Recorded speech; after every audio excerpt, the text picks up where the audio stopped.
नमस्कार, मैं विलास उर्पड़े फिर स्वागत करता हूं आपका आपके अपने web news channel supreme power पर। दोस्तों, हम देश प्रदेश, आपके जिले और आपके क्षेत्र से जुड़ी खबरों को प्रकाशित करते रहते हैं। तो आप हमारी खबरों को देखने के साथ साथ हमारे चैनल से सीधे जुड़ सकते हैं, सिर्फ और सिर्फ इस लाल बटन को दबाकर और हमारे चैनल को सब्सक्राइब कर।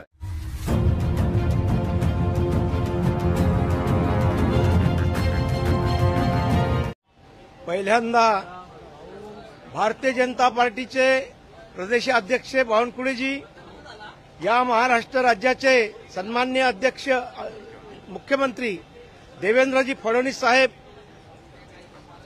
या राष्ट्रीय अध्यक्ष लड्डाजी जेपी लड्डा आणि अमित शहाजी यांचे मी पहिल्यांदा अभिनंदन करतो, आभार मानतो की माझ्यासारख्या सामान्य कार्यकर्त्यावर विधान परिषदेची जबाबदारी दिली।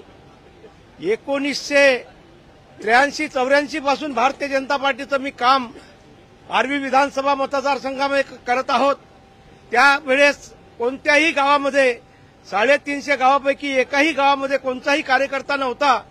अशा परिस्थितीमध्ये पक्ष संघटन मजबूत करण्याचं काम काल आजपर्यंत मी सतत केलेलं आहे।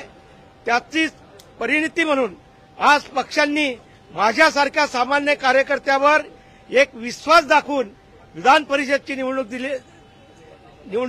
म्हणजे या संदर्भात निवडणुकीमध्ये उभं केलेलं आहे। त्यांचंही मी या ठिकाणी अभिनंदन करतो आहे।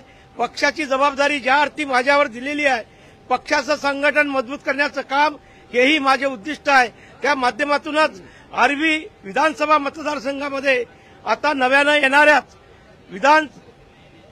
जिल्हा परिषद असो, पंचायत समिती असो की नगरपालिका असो की नगर पंचायत असो, 100% हे संपादन करण्याची ताकद, सामर्थ्य कार्यकर्त्याच्या माध्यमातून माझ्यामध्ये आहेत।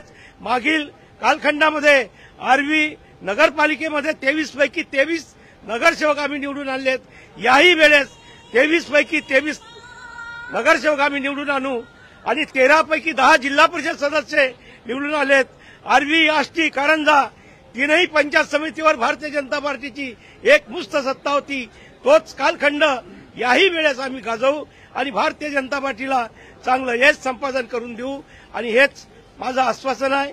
आणि पक्षाच्या वरिष्ठांना सांगू इच्छितो का आपण जी मला जबाबदारी दिली आहे, त्या जबाबदारीचं एकंदरीत सोनं केल्याशिवाय राहणार नाही आणि पक्षाला मोठी ताकद निर्माण केल्याशिवाय राहणार नाही। धन्यवाद। जय हिंद, जय विदर्भ। ज्यावेळेला तुमचं तिकीट कापलं होतं, अमित शहानी तुम्हाला बोलवून घेतलं, त्यावेळेला काय चर्चा झाली होती, असा काही शब्द देण्यात आला होता का? या राज्याचे सन्माननीय प्रदेशाध्यक्ष बावनकुळेजी यांनी मला शब्द दिला होता की आपल्याला अमितजी शहा यांच्याकडे जायचं आहे। राज्याचे मुख्यमंत्री यांनी सुद्धा शब्द दिलेला होता की तिथून आल्यानंतर 100% आम्ही विधान परिषद तुम्हाला देऊ, आणि तो पायंडा, ते आश्वासन त्यांनी पूर्ण केलेलं आहे। त्यांचंही मी या ठिकाणी अभिनंदन करतो, आभार मानतो। धन्यवाद।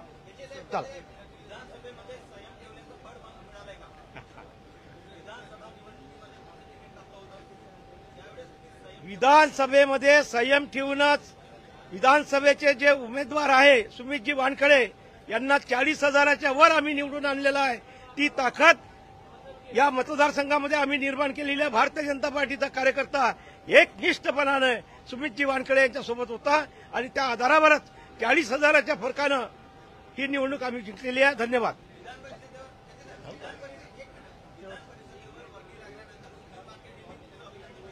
शंभर टक्के, आणि आता फॉर्म भरण्यासाठी सुद्धा राहणार आहे।